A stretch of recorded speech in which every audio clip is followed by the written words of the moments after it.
So cosine inverse function in general is defined for all real number x having value between -1 to 1. तो जो concept sine function के लिए लग रहे थे फॉर रियल नंबर लाइन, वही फंक्शन कोसाइन फंक्शन के लिए लगेंगे। तो हर रियल नंबर के लिए हमारे पास एक कॉस वैल्यू तो होगी, लेकिन एक वैल्यू एक से ज्यादा एंगल के लिए एसोसिएट हो सकती है। तो जो लॉजिक साइन फंक्शन के समय लग रहा था कि function is not 1 in general, वही कंसेप्ट कॉस फंक्शन के लिए भी लगेगा कि function is not 1 in general. तो फंक्शन को रिस्ट्रिक्ट करने की जरूरत पड़ेगी, और वो रिस्ट्रिक्टेड फंक्शन फिर 1 है, ऑन टू है, ये चेक करके हम उसका इनवर्स फंक्शन डिफाइन करेंगे। देखते हैं। So consider the function cos in 0 pi से -1 1। जनरल फंक्शन यदि ड्रॉ करें cos का, ये pi/2 और pi/2 pi 3 pi/2 2 pi, इधर चल के -pi/2 -pi -3 pi/2 -2 pi 1 -1। cos 0 is 1, cos 0 is 1, cos pi/2 is 0, cos pi is -1, cos 3 pi/2 is 0, cos 2 pi is 1। इधर cos -pi/2 is 0, cos of pi is -1, cos -3 pi/2 will be 0, और cos of -2 is again 1। तो जब graph draw करने की बात होगी तो graph कुछ ऐसा दिखेगा।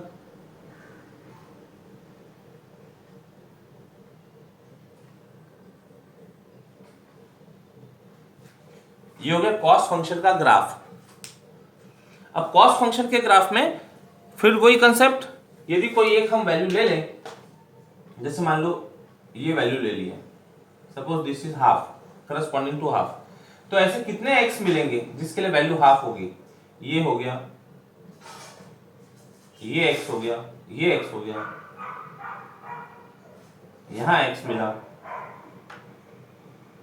यहां एक्स मिला, इतने सारे हमको एंगल मिलेंगे जिसकी कॉस वैल्यू, यदि इसको हाफ बोला है तो इन सबकी cos value will be half.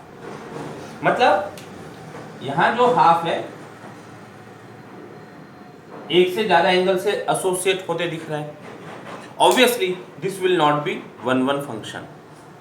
तो in general cos function is defined for all real numbers but it is not 1 हाँ, यदि कोडोमेन को हम -1 से 1 फिक्स रखें तो function will be on 2 but not 1 तो इसलिए उसको रिस्ट्रिक्ट करने की जरूरत पड़ी, और वो रिस्ट्रिक्शन क्या लिया जा रहा है यहाँ पर? 0 से पाई। देखते हैं इसमें क्या होने वाला है। x इज 0 यानी ये पॉइंट है, ये x इज 0 से पाई, यानी ये ग्राफ बन गया। इतने ग्राफ के बारे में बात कर रहे हैं हम।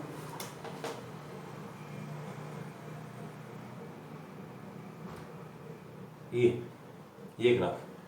अब यहां पर यदि हम कोई भी एक सिंगल वैल्यू लेते हैं, कर्व पर कोई भी एक सिंगल वैल्यू लेते हैं, that will be value of y cos theta, तो उसके लिए थीटा सिंगल ही मिलेगा। कहीं पर भी लिया तो थीटा सिंगल मिलेगा, कहीं पर भी लिया तो थीटा सिंगल मिलेगा।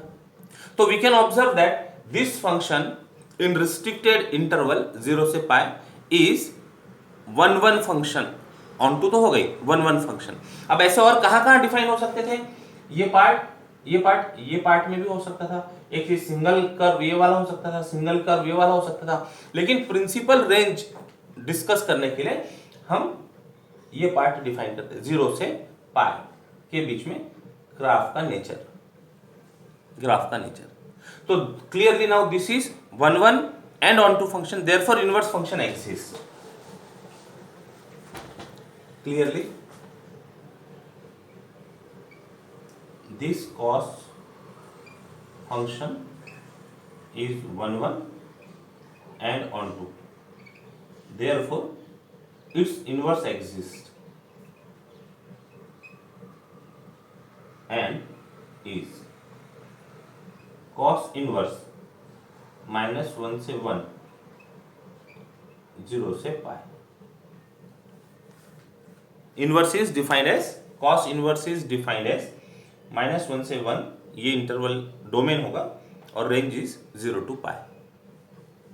सेम कंसेप्ट है, जो साइन के लिए काम किया था वैसा ही कोसाइन के लिए है. एग्जांपल देखते हैं, एग्जांपल लेते हैं.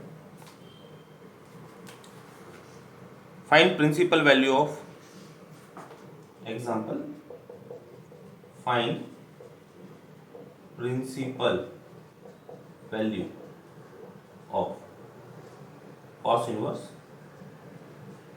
1/√2.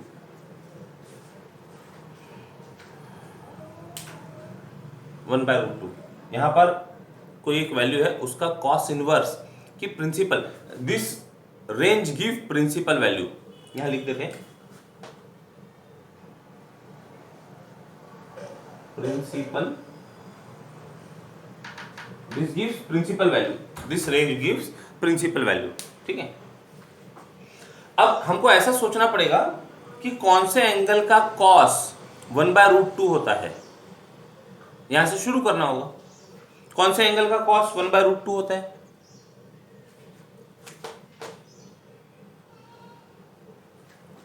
Yes, angle for which cos is 1/√2. Hello, π/4. तो वी हैव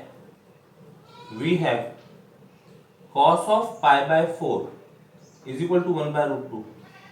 अब ये चेक करना होगा कि ये सब हमारी कंडीशन फुलफिल करते हैं क्या, ये कंडीशन फुलफिल करते क्या. π/4 इस इंटरवल में बिलोंग करेगा, therefore here ऐसा लिख देते, here π/4 belongs to 0 से पाई, हाँ 0 से 180 डिग्री में 45 डिग्री है, एंड 1/√2 बिलोंग्स टू -1 से 1. तो ये जो एंगल और वैल्यू है ये हमारी रेंज में आ रहे हैं, बेसिकली ये रेंज में आ रहे हैं. तो therefore we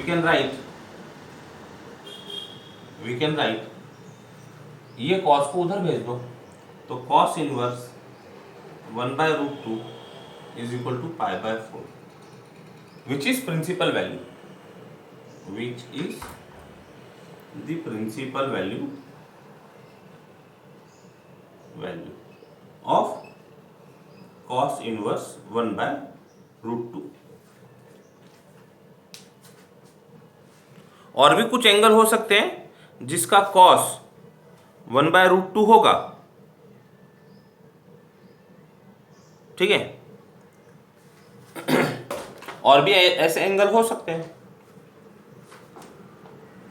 Also, we have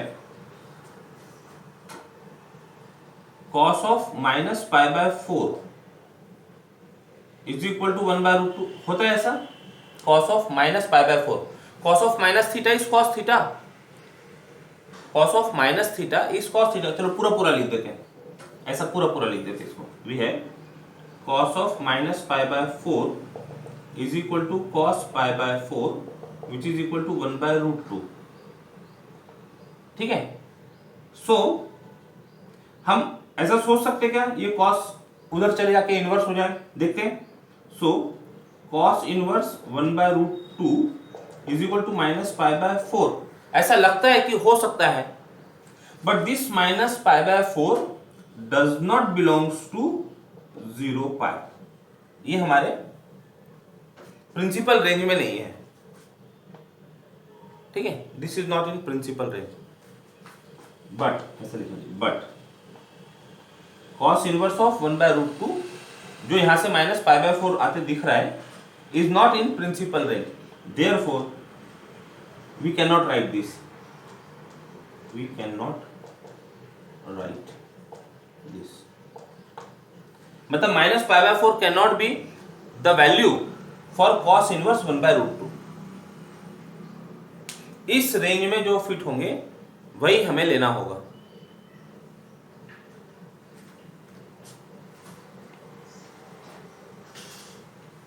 आ रही बात समझ में?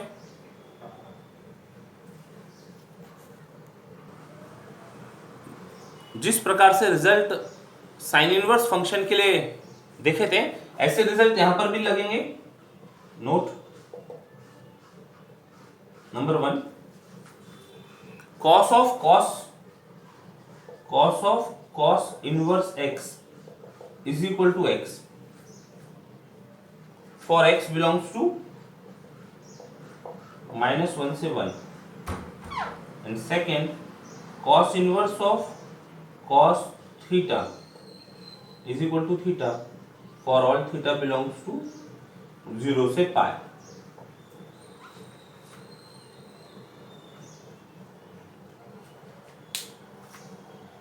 हाँ, इसका भी डिटेल डिस्कशन साइन फंक्शन के समय हमने किया था, साइन इनवर्स फंक्शन पढ़ते समय हमने किया था। तो बेसिकली जो इनवर्स ट्रिग्नोमेट्रिक फंक्शंस हुए वो inverse trigonometric functions sine inverse detail discuss कर लिए थे, कोसाइन इनवर्स डिटेल डिस्कस कर लिए थे, और जो tan inverse, cosec inverse, sec inverse और कॉट इनवर्स है वो बुक के थ्रू एक बार रीड करके इनका जो टेबल है पेज नंबर 94 पर, उसको अच्छे से ध्यान में रखिएगा।